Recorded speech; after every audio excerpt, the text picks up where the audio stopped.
Um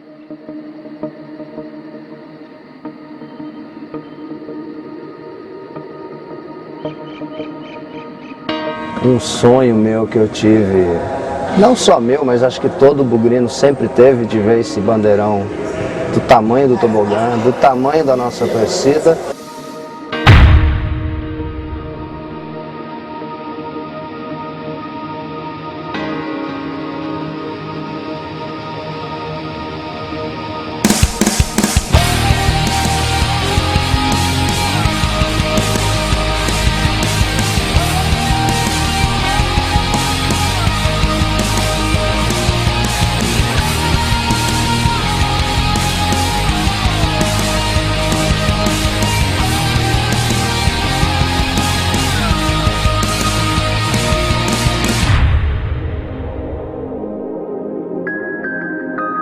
Quinto dia de trabalho, estamos quase finalizando.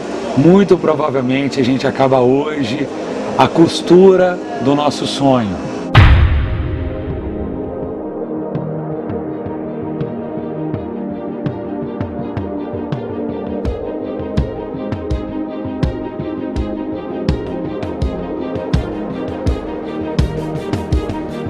A gente está encontrando muita dificuldade com o local e espaço para fazer.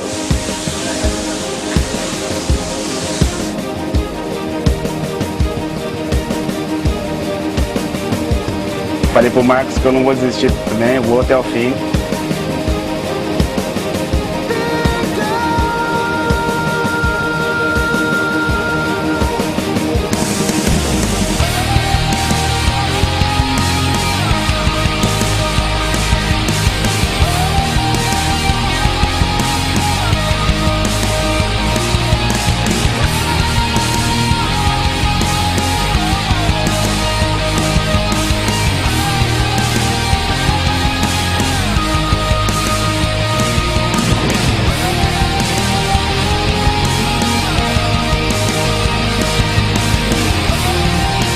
O bandeirão nosso se tornou a capa do gigante.